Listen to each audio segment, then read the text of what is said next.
Hi students, welcome to GM academy. ఆర్ఆర్బీజేఈకి application start చేసే ముందు దానికి సంబంధించిన ఒక బేసిక్ రిజిస్ట్రేషన్ మన ఆర్ఆర్బీ సైట్లో చేసుకోవాలి. సో దీనికి సంబంధించిన లింక్ మన టెలిగ్రామ్ ఛానల్లో ఆల్రెడీ అప్డేట్ చేశాను. మీరు ఆ లింక్ ఓపెన్ చేస్తే మనకు సైట్ ఇలా ఓపెన్ అవుతుంది.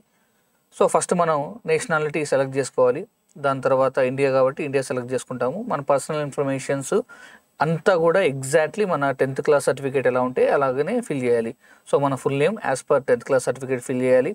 సో ఇంత ముందర మీరు నేమ్ చేంజ్ చేస్తుంటే ఎస్, చేంజ్ చేయకపోతే నో. సో చేంజ్ చేస్తుంటే దానికి సంబంధించిన లీగల్ డాక్యుమెంట్స్ సబ్మిట్ చేయాలి. సో దాని తర్వాత date of birth as per me SSC certificate ఏది ఉంటే దాని డేట్ ఆఫ్ బర్త్ ఎంటర్ చేయాలి. సో మీ జెండర్ మేల్ అయితే మేల్, ఫీమేల్ అయితే ఫీమేల్ సెలెక్ట్ చేసుకోవాలి. దాని తర్వాత father name, mother name as per మీ 10th క్లాస్ సర్టిఫికేట్ ఏది ఉంటే ఎగ్జాక్ట్లీ అలానే మీ ఫాదర్ నేము, మదర్ నేమ్ని ఎంటర్ చేయాలి. సో దాని తర్వాత ఆధార్ నెంబర్ ఎంటర్ చేసి దాన్ని మనం ఆధార్ని వెరిఫై చేయాలి. ఇక్కడ చూడండమ్మా, ఆధార్ని వెరిఫై చేసేటప్పుడు మీ 10th క్లాస్ సర్టిఫికేట్లో ఉండే డీటెయిల్స్ ఆధార్లో ఉండే డీటెయిల్స్ సేమ్ ఉందా లేదా అని అడుగుతుంది. సో సేమ్ ఉందనుకోండి, ఇక్కడ టిక్ మార్క్ చేసేస్తే సేమ్ అదే డేటాని ఇక్కడ కాపీ చేసుకుంటుంది.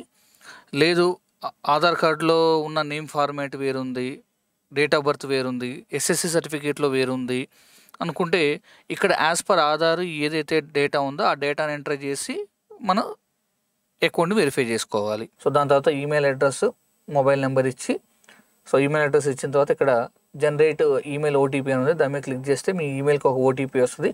ఆ ఓటీపీని ఎంటర్ చేయండి. దాని తర్వాత మొబైల్ నెంబర్ ఎంటర్ చేసి అక్కడ కూడా జనరేట్ మొబైల్ ఓటీపీ అని సెలెక్ట్ చేయండి.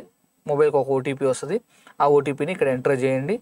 సో ఇక్కడ బాగా గుర్తుపెట్టుకోండి, మీరు ఏదైతే ఈ mobile number OTP mobile number email ID ఇస్తున్నారో సో ఎట్టి పరిస్థితుల్లో ఇది మీ రెగ్యులర్ యూసేజ్ మాత్రమే ఇవ్వండి. అండ్ దాని తర్వాత ఇక్కడ పాస్వర్డ్ అడుగుతుంది. ఈ పాస్వర్డ్లో ఖచ్చితంగా ఒక క్యాప్ లెటర్ ఉండాలి, స్మాల్ లెటర్స్ ఉండాలి, స్పెషల్ క్యారెక్టరిస్టిక్స్ ఉండాలి, స్పెషల్ క్యారెక్టర్స్ ఉండాలి, ప్లస్ నెంబర్ ఉండాలి. ఈ 4 ఖచ్చితంగా ఉండాలి. సో సేమ్ పాస్వర్డ్ రీకన్ఫర్మ్ చేసి, సో ఇక్కడ మన క్యాప్చా ఉంది కదా, సో ఈ క్యాప్చా వాల్యూ ఏదైతే మీకు చూపిస్తుందో ఆ వాల్యూ ఎంటర్ చేసి, సో ఒకసారి మనం అకౌంట్ ప్రివ్యూ చూసుకొని అంత కరెక్ట్గా ఉంది అనుకుంటే అప్పుడు మనం సో టిక్ పెట్టేసి సో మనం క్రియేట్ అకౌంట్ అని కొడితే అకౌంట్ అనేది ఈజీగా క్రియేట్ అయిపోతుంది. సో దీని తర్వాత ఆర్ఆర్బీజేఈ అప్లికేషన్ ప్రాసెస్లోకి వెళ్ళి ఆర్ఆర్బీజేఈ ఎలా అప్లై చేయాలి ఏంటి అనేది సో మన నెక్స్ట్ వీడియోలో చూద్దాం. ఓకేనా? సో సక్సెస్ఫుల్గా క్రియేట్ అనేది చూపించింది ఇక్కడ మనకి. సో ఆ మొబైల్ నెంబరు, పాస్వర్డ్ తోటి మనం లాగిన్ అవ్వచ్చు.